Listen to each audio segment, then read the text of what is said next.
welcome to this edition of the Theology Pugcast. It's great to have you with us. Thanks for tuning in. I'm C.R. Wiley. I'm a pastor, and I serve a church right outside Portland, Oregon. Just finished writing a book on artificial intelligence, but it won't be out for a little while. But as the day approaches, I'll be sure to let our listeners know. But enough about me. Why don't we kick it over to you, Glenn?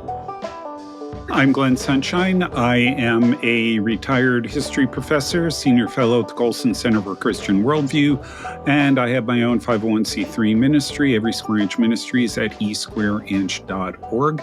I am also working on a book, but it is actually starting off as a series of videos on my Patreon on reenchantment. Great. Well, Tom, why don't you introduce yourself and then take us into the theme of the day, because it's your show. Okay, I'm Tom Price. I teach theology and Christian ethics at Gordon Conwell Theological Seminary. I'm involved in some ministry work, do a lot of writing, speaking, teaching, and have some books in the works people are patiently waiting for, and they're coming around. They're coming around. I've said that for years about my sequel to my young adult series. That's right. That's right. People don't believe me anymore. Sitting not far from me right now. Nicholas Latch used to say, "Great acts take time," and so I got to remember that. That's my excuse. Yeah, great acts take time. So the topic for today, Glenn introduced in the last show. All right, Glenn. But we will bring it. He was thinking ahead, and but today. Prophecy, I guess. Prophecy.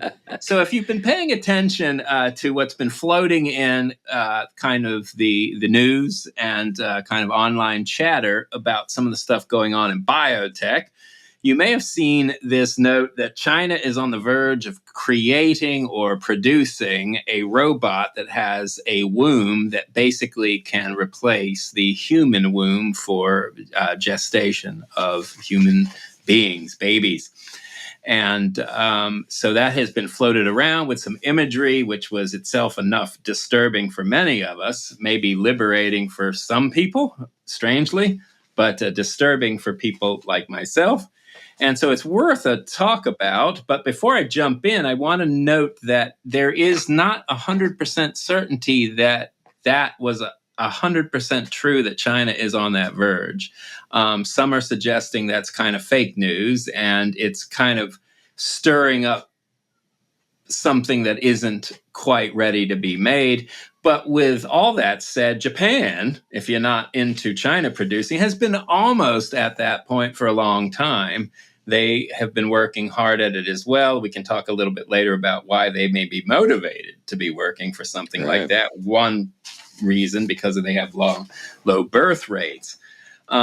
But what we're talking about at this point, whether or not China is or isn't, and whether you'll be able to buy one of these robots for $14,000 or whatever they're suggesting, isn't as important as the questions it raises before we start buying such things and putting our okay on them. And if anything, the fact that news article spilled is a great opportunity to have some ethical reflection on a topic like that. You could call it artificial womb technology. What do we do? Far be it from a technologist to ever allow ethics to interrupt a technological endeavor. I mean, it was just, has it ever happened to know? It has always seemed to just go right ahead with whatever. Go ahead with it, and then say, "Oh, whoops, oops," yeah. Oops, if they even say that. Yeah, that's right. Yeah, let's see what happened. This is where the old notion of the evil of the vice of curiosity is run rampant. But so artificial womb technology, maybe that's a good place to begin. What is it? Why should we be concerned about it? Are there any goods that can be had of it? And like all technologies, with the goods, what risks come along with it, right? I mean, this is sort of where the conversation in bioethics has taken place, especially among Christians. One thing to say is Christians haven't thought a lot about this, or at least there isn't a lot of literature out there that Christians have contributed to the conversation. Catholics have been a little bit ahead of the game. There are Protestants that do think about it and have written on it, evangelicals as well. But on the whole, it isn't as common as some of the other topics that in ethics. Yeah, the only place that you would see something like even addressed in popular evangelical writing is related to premillennial kind of fear related to the Antichrist. That's about the only place that you'd ever see it even brought up. That's right. The beast, and then this is part of you coming into the beast. Yeah. Yeah. It seems like, sort of broadly speaking, evangelicalism is always late to the party by about really late, like 20 years late. Between 20 to 300 years. and I don't mean that. I don't want to be mean, but sometimes that's true. Yeah, and it's because we played to kind of the median. We played to what are people interested in today? And if you try to go a little further down the road, that's an invitation to be kind of no longer invited to the evangelical party or not get published. And that is that is sort of an interiorizing of the secular, the here and now, right? That is the key. Well, but there's another way of looking at this. The evangelicalism has as one of its central doctrines conversionism, the idea that people have to have a conversion experience in order to be saved. And that is the overriding imperative for most evangelicals in terms of how they view what their responsibility to the world is. So anything that you can do that will encourage people toward conversion is what you have to do. Anything else is largely irrelevant on a spiritual level. Yeah. I know what you're getting at, Glenn. And I know you already know the problems. But one of the problems, of course, is conversion to what? And what most people think of as a personal interiorized relationship to God in my heart. I thought about writing a book entitled "No More Miniature Jesus." Basically the idea being that Jesus is a little person that lives inside me and has nothing to do. The great word homunculus. Jesus is a homunculus. Yeah, just this personal friend that goes with me through my day and helps me achieve my goals. He's a great life coach. Yeah. So, but I think that's really the core of why evangelicals frequently don't get involved in these kinds of conversations.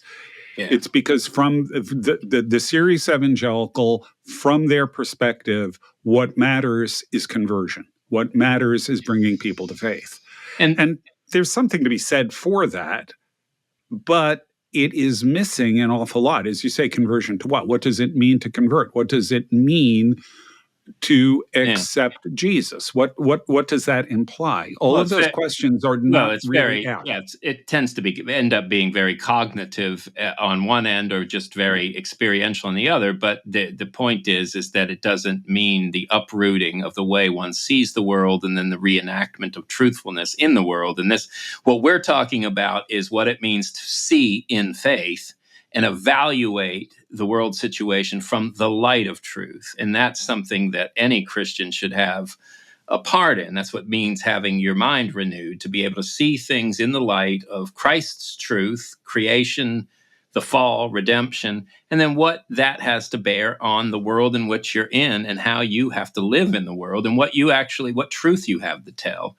And this is an aspect of a truth telling. And then sort of how do you function as salt and light in the world, which is all over the New Testament, that we bring salt, which means we're bringing something into the world's conversation that seasons things with moral goodness, truth, and beauty in such a way that it provides something significant, even in the already but not yet, the where we are right now. So if evangelicals want to focus on the right now, where they tend to have their heart, they can also focus on that we can bring salt and light, eternal riches to bear on the present. Yes, they'll be resisted in many ways, but they also provide a buffer in many ways, and they provide something of God's governance of the world and his protection of the good moral order. And we have a part in that. It's part of our mission is not just to it's to bring Christ to bear on all things, not simply to bear on the redemptive dimension of our life, our subjectivity.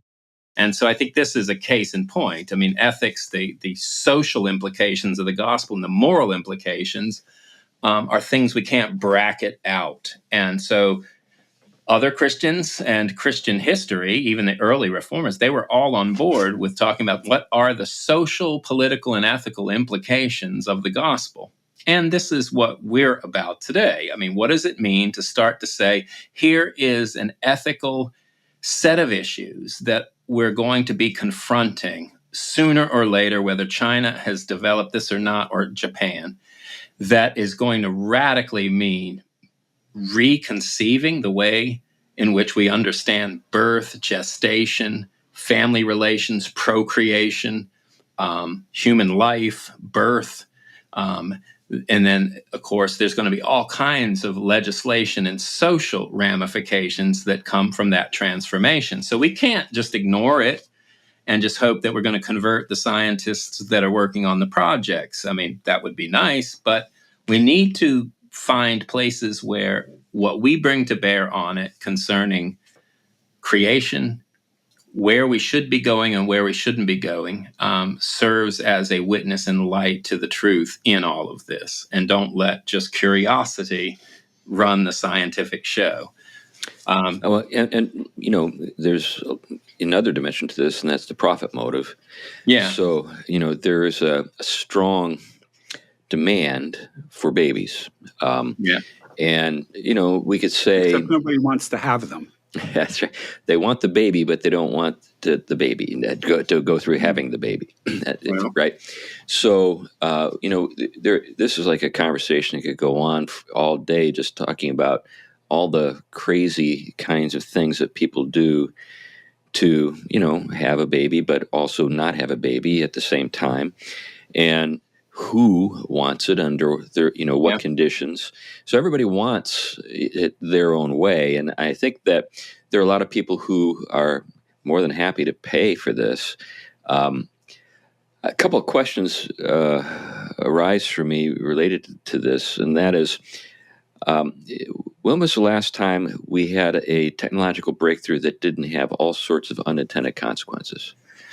I can't think of a single one.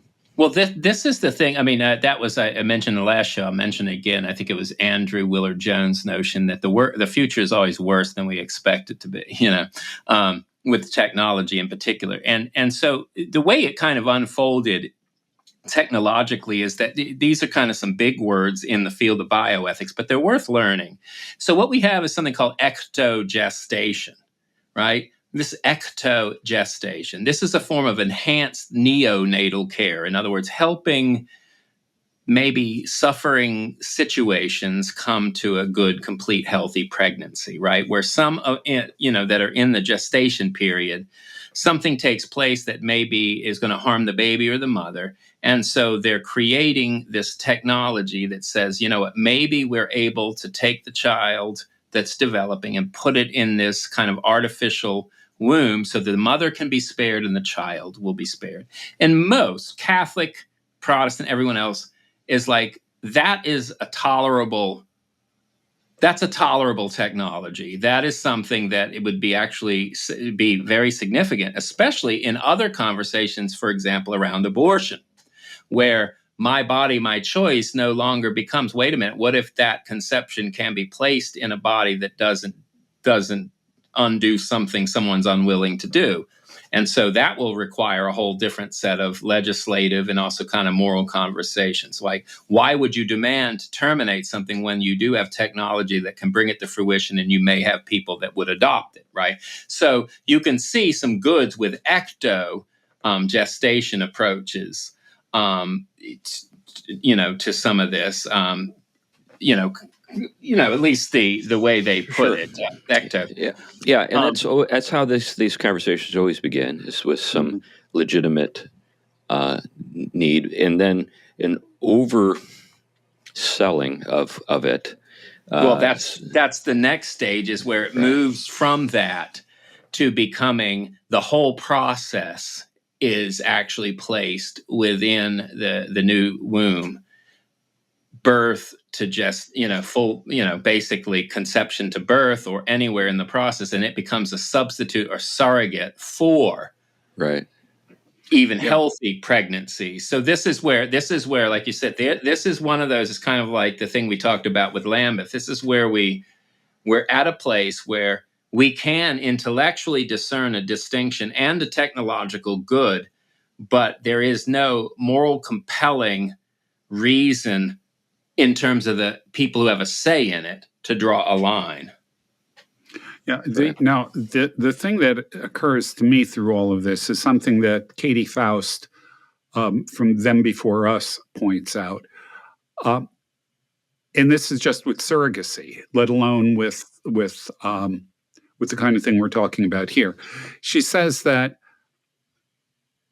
babies know their mother's voice. Right. And there is an attachment that takes place between the baby and the biological mother, the one who's gestating the baby if it's implanted. And surrogacy automatically cuts off that connection. Right. And it does it for the sake of adult interests, which is why she calls it Them Before Us, them being the children.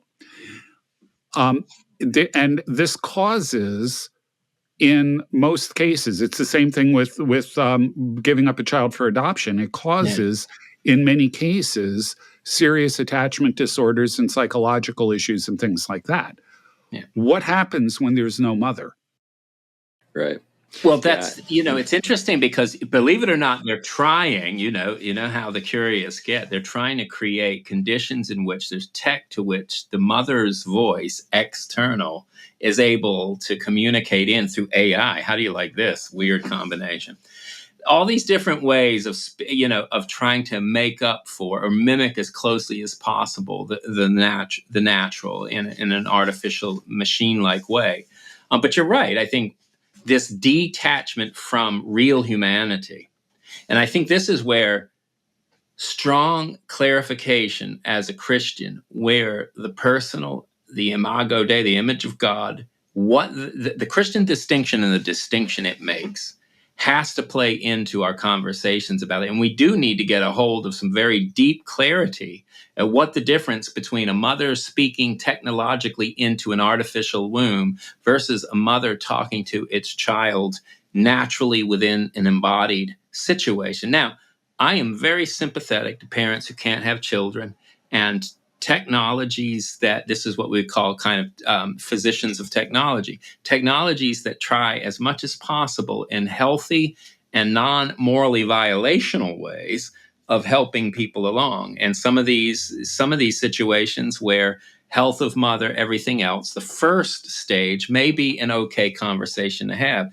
But where my concern begins is, like Chris had mentioned, you had mentioned, what happens, not only the side effects and the ramifications, because we know in a broken world, sometimes that attachment, we know people get adopted and everything. People don't always want to have the children. Okay, let's say we are able to bring them to fruition.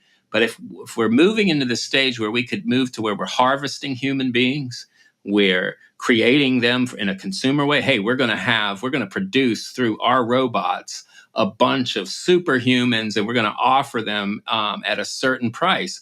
Or who knows, we get in a sick world, people start harvesting things for trafficking or what. You don't know what can happen. I think we do know. I think we know that there will be people that, and they're already doing it, who will harvest fetuses for organs, who will just sell children to the highest bidder. But getting back to sort of the gestation process and what's going on, one of the problems with the mechanistic mind is it oversimplifies every time. It always treats as non-existent the things that it doesn't know. So, in other words, it doesn't anticipate things. So, not too long ago, in fact, I think I read about this in the New York Times of all places, one of those rare instances where they they add an article on some, on a subject that calls into question abortion, calls into question, single motherhood, calls into question, working motherhood, all that kind of stuff. And what the science has been able to uncover almost reluctantly is that when a child is born, there's another 3 months or so in which a lot of development is going on that can only occur well in the physical proximity of the mother, the biological mother. So there's something going on in terms of the ongoing development of it's almost like there's another, we think of trimesters. Well, there's four. It's a quad, and the first 3 months of a child's life outside the womb is almost like an extension of his existence in the womb, and it's because of the physical connection. Well, it's interesting because China, who is at the forefront of this, but classically, from what I understand, and I don't know if it still goes on, this is what I understood to have gone on, but children themselves are removed pretty much from that mother-child bond very early and placed almost in these kind of spaces in which that nurturing is broken down. What does that do? It makes someone very socially pliable once that bond is broken. It's a very sinister move. Again, I don't know to the extent it's going on, but it would definitely not be something unimaginable in terms it comports of, with a communist outlook for sure. Yeah, exactly. Right. There you already have an anti-nature disposition going on, a war against it, if you will, in the name of some kind of strange, kind of unrealizable ideal, all claiming to be material. But on the flip side, you're constantly fighting with the material and it's created, it's stamp, right? It's moral order imprinted on it. So that's why they do these things. They're disrupting natural processes. And then again, you've mentioned a lot of the other things that kind of can come from that. So not only the damage, the kind of the breaking of that fundamental set of bonds and the sociological ramifications of that, the manipulative dimensions bound up with it. But you are, on a theological level, you are fundamentally dismantling the sacred order in ways that is just fundamentally demonic at this point. You can't, this is anti-creation. You're not here being a physician of nature. You're not someone who's stewarding and having dominion at this point. Your libido dominandi, your lust for dominance, and you're imposing a kind of benefit from this technology, which will serve a sinister interest. This is where I would proudly wear the label Luddite. Yeah.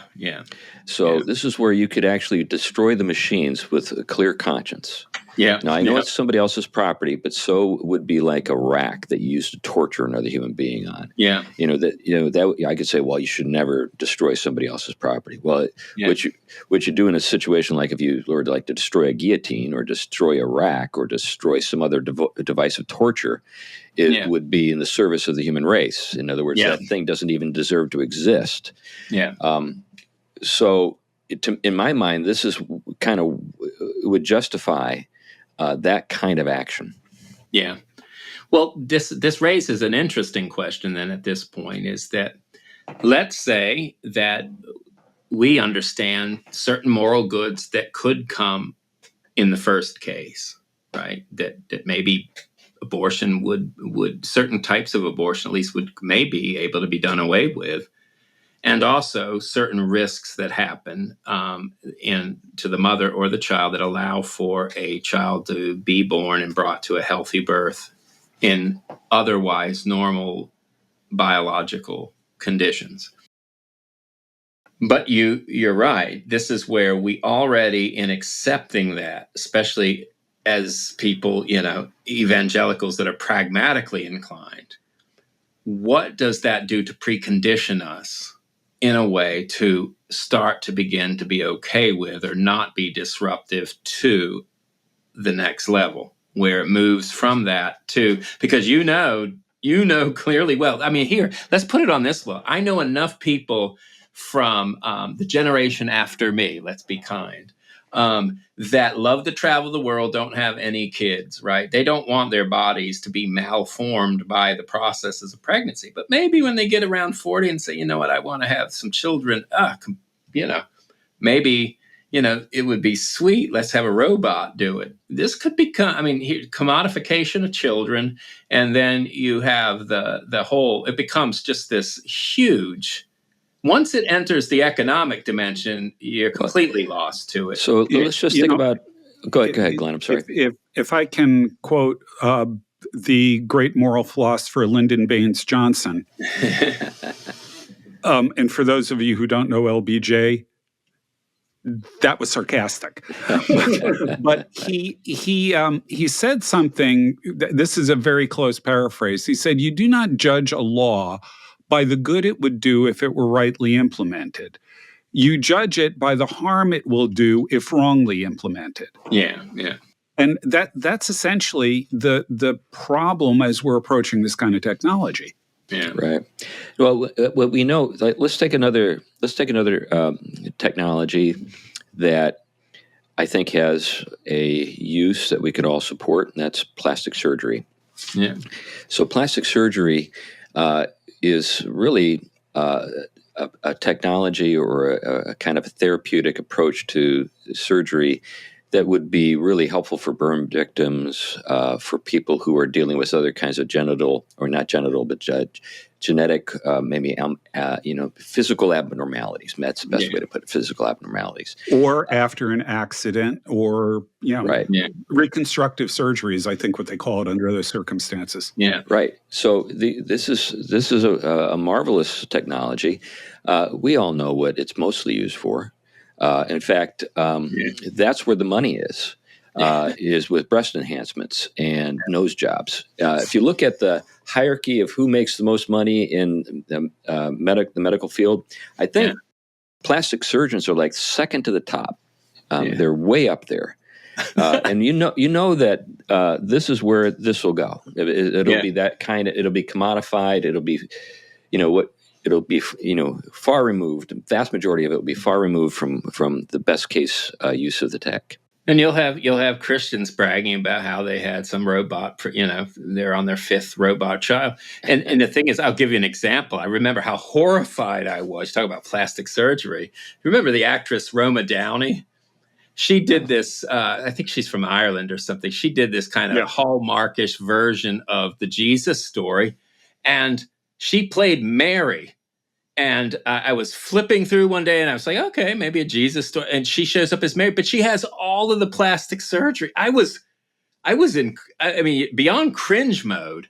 I was like, can you not see the fundamental disparity between Mary's fiat of let it be and your plasticized, blowfish looking face that is, trying to honor someone like that. It was just the disconnect was fundamental, but that seems to be the disconnect between these kinds of technological, ethical issues and the embrace of them within the evangelical forms of Christianity that don't seem to resonate, that maybe you are fundamentally undermining the good created order and the right kind of potentialities that technology should be serving as a physician to, versus doing this kind of alteration with.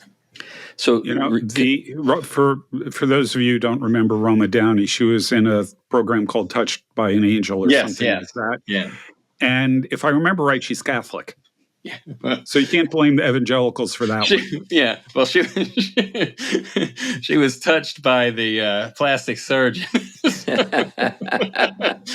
Well, now thinking about this a little bit further, what I've noted with Christians, generally speaking, across the board, but because I'm in the evangelical world, that's where most of my interactions with fellow Christians occur, is we don't think of creation as good in the sense that it's ordered to God's glory, or that it's suffused with telos at various levels. We tend to think of it as good because it's useful to do what we want with it. Yeah, yeah. That's After how. all, it's all going to burn, so That's right. why not? Yeah. Well, that's an accompanying doctrine that often is, Yeah. alongside this other way of thinking. So Yeah. when people hear, in Genesis, it is good. What they are hearing is it's good for, like, as raw material to achieve what I want to do Yeah. with it. It shows you how much Francis Bacon's vision has infiltrated, which did owe itself to certain shifts in kind of Protestant theology. But I don't think it would be classically the Protestant affirmation of creation. I think it's unfair to suggest it would. The classical reformers wouldn't have held that. They'd have been horrified by it. But I think that was a what you call when you hyperemphasize certain doctrines and you de-emphasize others. That's the result, and that de-emphasis, we don't fully understand why it happened. At least, we can come up with certain historical explanations, but it did happen. And what happens in that is exactly what you said, this way in which we start to embrace the natural increasingly as the pliable. We can do what we want with it. It's maybe there's a mindset it's fallen, and we Right. can Yeah, kind of, yeah. I've heard basically people who talk about dominion as thinking in those terms. They don't think in terms of stewarding a creation that already has given meanings. They think of it as an imposition of meaning in the service of, say, human, perceived needs.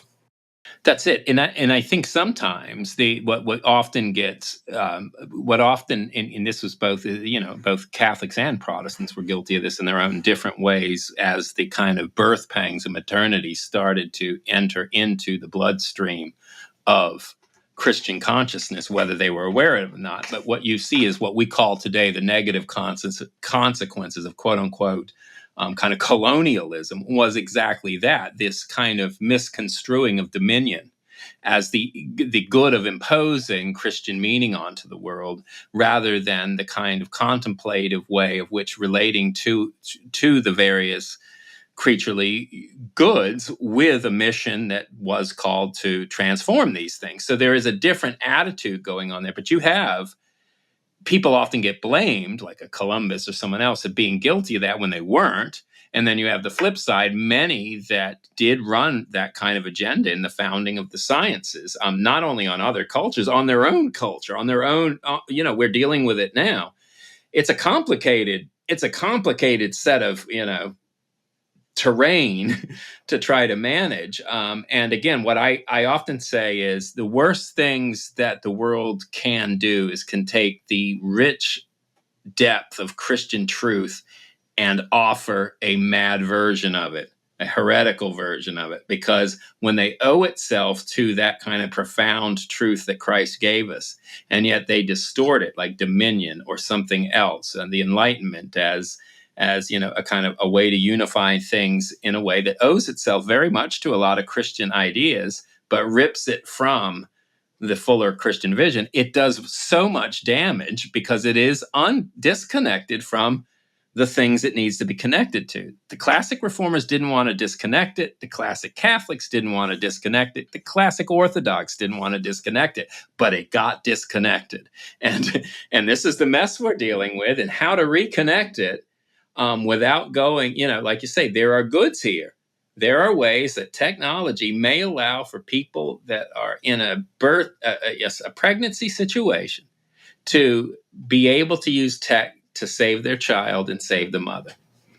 What I'd like to do is think a little bit, kind of just kind of speculating on where we're likely to see some unintended consequences.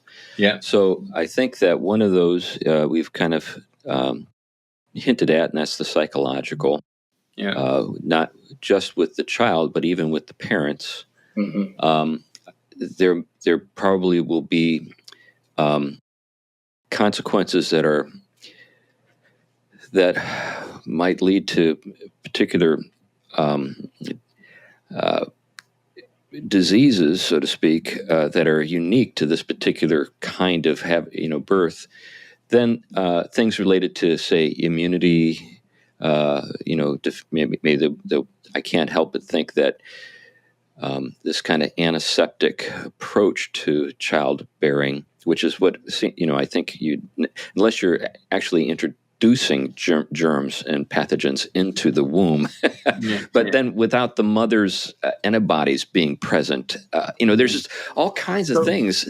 So, Chris, let's take this one step further. Apparently, when a mother kisses a baby, her body senses the pathogens, the germs on the skin, and her breast milk adjusts accordingly to provide antibodies. I mean, literally, this is what's going on day by day. The mother's breast milk is constantly being adjusted to what she picks up from the baby. How do you do that with a mass-produced child? Right. And by the way, mass production is one of the things I'm thinking of. So what happens if China decides that 20 years from now, they want to have an army full of super athletes? Yeah. They're going to mass produce them. Yeah. Or just an army at the rate that they're going with the infertility crisis. Well, yeah, there's that too. Well, and that's what motivates. But I'm thinking about genetic engineering and that kind of thing too. Sure. But it is, all of those things are there. And once you've opened the door, this is Pandora's box. Once you've opened the door there, and no one is, they're trying to keep, everything I read on it is like, there will have to be legislation. Who? I mean, if it is, who are the main players? Either the economically advantaged or the politically advantaged. I mean, those tend to be some kind of advantaged tends to be the one making those decisions in their favor. And they. Tom, you should use the word privilege here. Yeah, it's nice. Yeah, that's right. Yeah, but that's right. That's right. Well, you can be sure that manipulation is on its way, and already the mindset for the imagination is a wide open field with what people will do with this. And but yeah, you think the detachment of the human from this process. Just even on that level, you start to begin to see the darkness of what's happening here.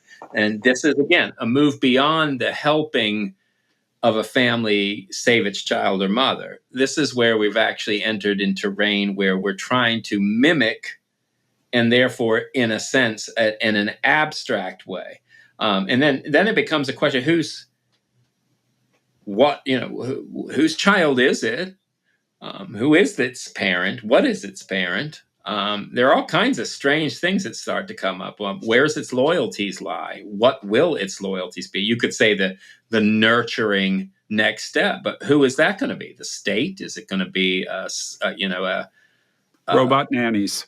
The robot nannies. And likewise, no robot parents are coming. Trust me, the whole robot family is coming.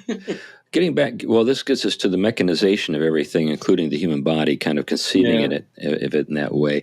One of the things that, I've never read The Handmaid's Tale, never felt any kind of desire to read it, but it seems, at a distance anyway, to be predicated on a way of thinking about the body that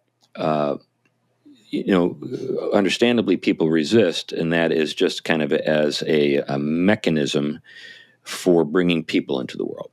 Yeah. In other words, there's already a kind of an impoverished view of the whole wonderful process by which human beings come into the world. So that when women are presented with this dystopia, there's already kind of an adjustment that has occurred in the reader's mind that equates a woman's body with the with a machine. It's a particular kind of birthing machine. Yeah, when you take knowledge and understanding the way modern science does to focus on functions.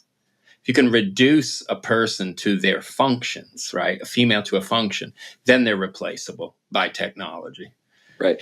And what ends up happening is you end up with this alienization on the part of women from their bodies, Yeah, where they don't think of themselves as having an interest bound up with their biology. that's Or right. they Yeah. think of it as something that is oppressive, that I've got to be liberated from. I need to be liberated from my body, as well as, of course, these larger social impositions, like like if a woman hears, we are having a birth crisis, and if we don't watch out, we're going to be in a lot of trouble economically. What they think about that is, okay, fascism. Somebody's going to force me to have babies, rather than thinking of, well, I'm in a unique position to actually help the world, and have a baby. Yeah, and it's one of the most fundamental aspects of what it means to be a personal creature, and the meaning bound up with it, and the investment and participation in the fullest sense of reality one can participate in. And this is going to eliminate those experiences and connectedness. But I mean, I think, like you said, the personal is what gets eradicated eventually. The personal notions of the relationship between a person and its child. You're dealing with a machine now and a person, and that relationship is not the same. And maybe we don't know how to articulate all the things that are being lost or gained, but that cannot be an insignificant part of the conversation. That has to be fundamental. You're dealing with persons in relation. When we're talking about the relation of and significant relations, mother and child, father and child, mother, father, and child, fundamental too, as we talked even in the last show, to begin the meaning context that allow us to participate in the intelligibility of the world we live in and its meaning and truth. Otherwise, what is being rewired in the reality domain that will allow these children, that will position these children to be so disconnected from truth and reality that the meaning flood they need to exist is eradicated from them. I mean, we're talking about serious stuff on the spiritual level, not just the kind of material level. Yeah, there's a dehumanization. There's a gift that women have been given that men do not possess. Yeah, and that is the whole sort of dynamic we call motherhood, from the beginning, through the whole process. This is instead of being viewed as an imposition, we ought to be thinking about this as a gift that some people possess and should enjoy having possession without inspiring any envy on the part of men, which is weird, but it does occur in some strange cases. But even if you talk in these terms, there's a strong recoiling, a strong response on the part of some women who have been so indoctrinated into the modern outlook or sort of understanding of the relationship of people to their bodies, that they're not even willing to entertain it. We're not even willing to entertain the scientific data that we have that supports their traditional approach. That's more or less just either overlooked, dismissed. And the only people who receive it with gladness are people who are already predisposed to favor it. I've never seen, for example, any say progressive swayed by, say, the social science data we have on how important fathers are to the welfare of children. I've never seen anyone ever change their mind, even with the vast, overwhelming amount of data we have on this subject. And coupled with it is just the insignificance of children that has happened likewise. Both of those things go hand in hand. And like you said, for classic Christianity to bear the images of God is the way in which the glory of God in its highest intensity is manifest in the world. Images of God image forth God in the world for the world's good. See, this is lost.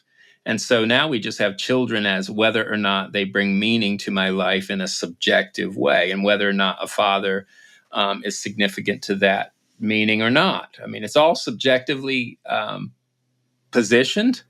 And then if it doesn't fit into your lifestyle, it's not important.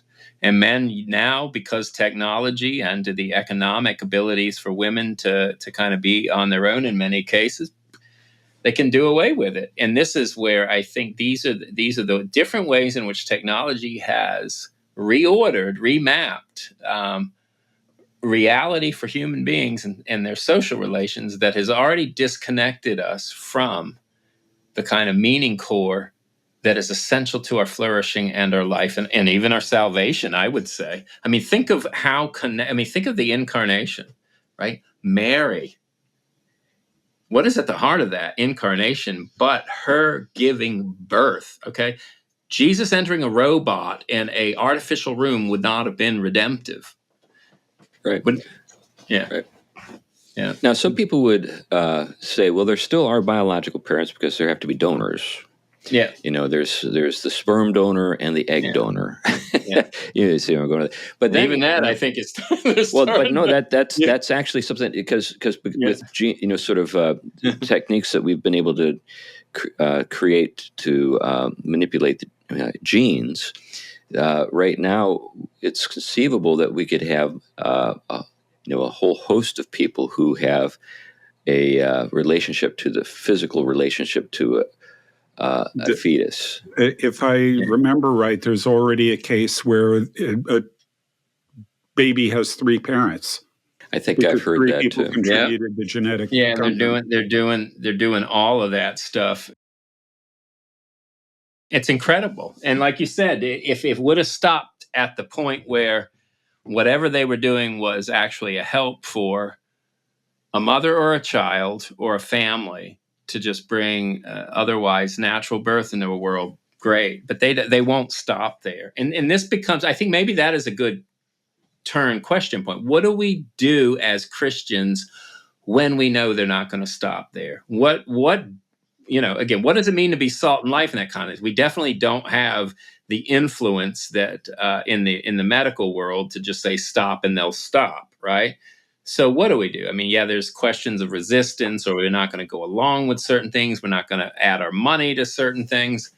But what can and what should we do? I mean, I think some of the things we talked about is creating alternatives that may not take root yet, but may take root in the long run. What are some of your thoughts on that?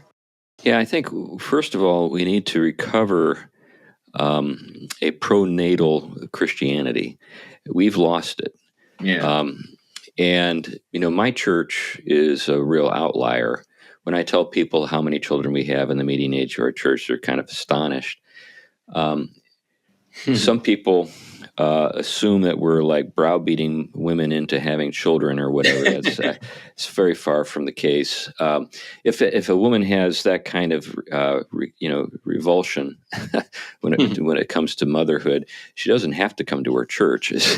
In other words, it's not as though we're going out into the street and grabbing people and bringing them in and forcing them to do things the way we think they should be done. But nevertheless, my church is vibrant, healthy in every way. But this is something that came up on social media just the other day. The book that Tim Keller wrote, The Meaning of Marriage, doesn't even have a chapter dedicated to children.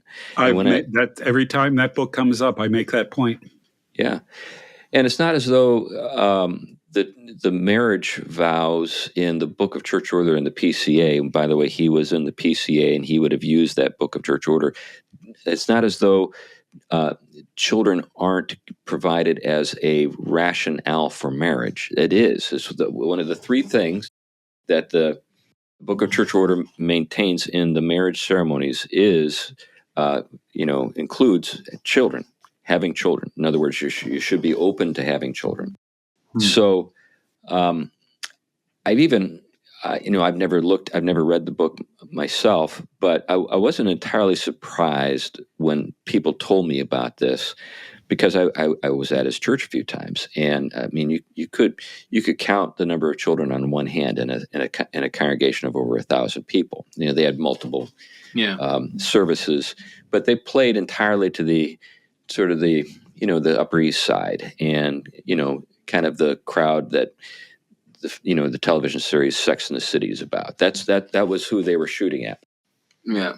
But but one of the best things they could have done for those people is tell them that children are not optional. That, in other words, children are only optional insofar as God withholds them. There are obviously situations where people are infertile, but the traditional Christian understanding is that you really should be open to children and should welcome them, and even long for them. And that's been lost. And then you see in Christian circles where, say, someone is infertile, then there are tech that are in congruence with the good orders of not violating the moral order, but helping maybe find ways in which they can have families and children. But this is where it won't stop. You see, the thing is we are so bought in much of the evangelical world to this sort of self-centered way of thinking about everything, including marriage, that, I mean, I remember, situations where we would have people say, oh, we shouldn't mention mothers because there are some women in the congregation who aren't mothers. That like this is something that would be, offensive to even note. We should talk about. It's that kind of weird, particularly in these seeker-sensitive. I know we don't use that term much anymore, but it's still the case that much of the big box evangelical scene is about just kind of catering to secular desires and inviting people to have a personal relationship with a tiny friend that lives in their heart. Yeah, and it's all psychologically just parametered. I mean, you don't want to upset someone psychologically who hasn't had children or made space for that in their their domain or whatever. There's starts to become a whole vocabulary for it. And in fact, if you were to bring up the fact that children are a blessing and we should encourage a pro-natal attitude, you'd be accused of being a villain in the Handmaid's Tale. Yeah. I mean, we're at that level right now. Yeah. It is. And again, the normalization in the psychology of many Western Christians is that their disposition is already predisposed to receiving these technologies. And we don't know. Sometimes we will say where the line is to be drawn, but we can't really do anything that just shout, resist, or go along with it or ignore it, becoming indifferent to it. And I think that is where, creating on the one hand, there are healthy forms of resistance that say, we're not going to support or go along with that. That may go but so far. But likewise, we do have a responsibility to provide an alternative and think through alternative ways. I mean, that's what Christians did across the board. I mean, Christians thought of an alternative metaphysic and view of creation, everything else, transformed the Western civilization in the world because it did that long legwork. It didn't start out overnight. I mean, Origin and all these, they barely had half of it right. But if they didn't start the process of thinking through an alternative, we wouldn't even have the ways of relating to human rights and dignity and human beings as images of God and boundaries to be respected. And again, we're starting to lose some of that. But that doesn't make the hard labor of recovering it something that's insignificant. I think that's what we have to do. It's hard work. And drawing those boundaries and sticking to them and convincing each other that these are the ones we need to hold to. I think it's a part of being salt and light. It's a part of that gospel vision that isn't just about me and Jesus, but is about the way in which Christ fills all things and his lordship exercised through our mission. I think as you're talking, Tom, it occurs to me that this will mean that we have to have a normative vision for family life, a normative vision for procreation. Now we do, but people downplay it and water it down and don't want to own it. I think we need to lead with it. Yep. Now, what that will mean, of course, is that we'll be offensive to people. Yep. Yeah. And we're just going to have to live with the fact that we're offensive to them. Yeah. But in the my suspicion is that in the long run, we're going to find that these new technologies are filled with problems and with unexpected harm, and that maybe 60, 70, 80 years down the road, we'll finally be at a place where there has been enough harm that people are willing to entertain going back to the old way of doing things. Yeah, let's hope so. And if not, we've carved out at least a different path for ways of taking where technology's taken us, but will be an alternative, and maybe more and more will go with it. It's hard to tell. I mean, we are, like I said, in many ways where we're at a one of those kind of thresholds that 5 years from now is not going to be the same. Our conversations are not going to be the same. We're at that kind of transition point, and I don't think we're fully ready. No, I don't think a lot of people even want to think about it. Yeah. I did a series for Breakpoint years ago called Emerging Worldviews, in which I argued that we were in a period in which the old worldview consensus that had largely governed society had broken down. And the net result is there's a whole series of other worldviews that are emerging. And if I were going to write that series now, I don't know where I'd even begin, because things have gotten so much more fluid and chaotic and crazy in some respects. At least we've gotten away from woke stuff for the most part. But but the thing about the woke is that it was sort of an umbrella worldview that sucked in all kinds of other things under it. And it did provide a kind of unifying structure. It's just that the structure was crazy. Right. So that's broken down. We no longer have, I have no idea where a worldview consensus can even emerge right now. Right. And these kinds of questions are critical for that. Yeah. Right.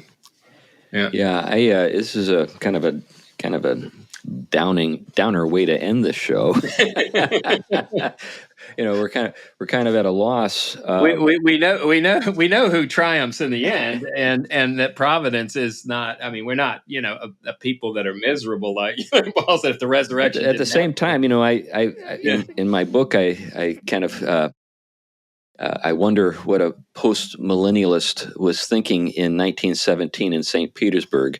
Yeah. I wonder if the post-millennialist who had an optimistic eschatology realized that about 70 years of total nightmare was about to unfold in front of them. Yeah, that's very true. I mean, the height of Christian progress, right? I mean, we've arrived at this place. I mean, the Christian liberals were emphasizing this is the most advanced state ethically, of moral consciousness to ever arrive, and then you have Hitler and Stalin, and everything that goes along with it.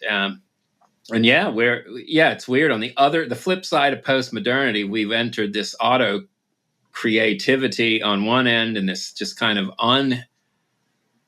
untempered technological domination. That we know there people like Eliel and many others, Lewis, so many figures have been warning us, but really it's in our face now, and we can't ignore their right. Their I think that hideous strength has gone from a distant third to number one in terms of most prescient dystopias. Yeah. Sure.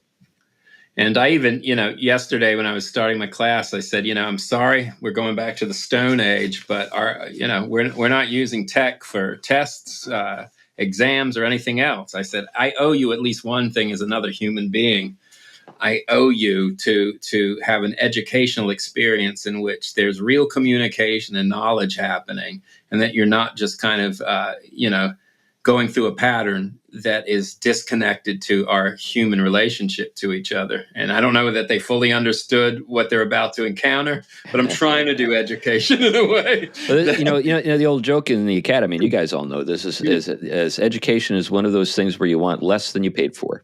Yeah, that's I've it. also heard it from the perspective of the teachers. It's throwing metaphorical pearls in front of real swine.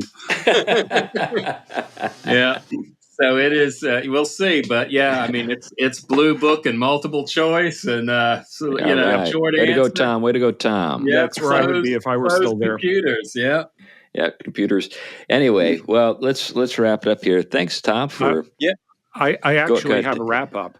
Okay, Great. good. Excellent. I'm going to quote Chocolate Knox. Okay. Excellent.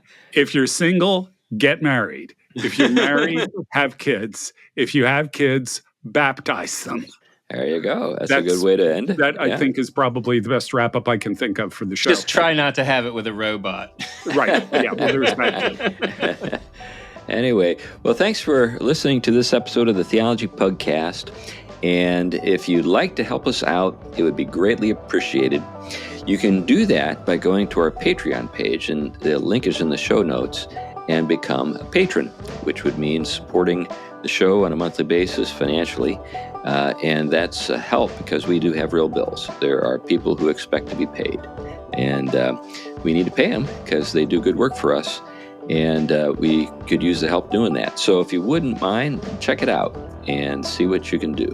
Anyway, thanks a lot again, and bye-bye. Bye-bye. I know.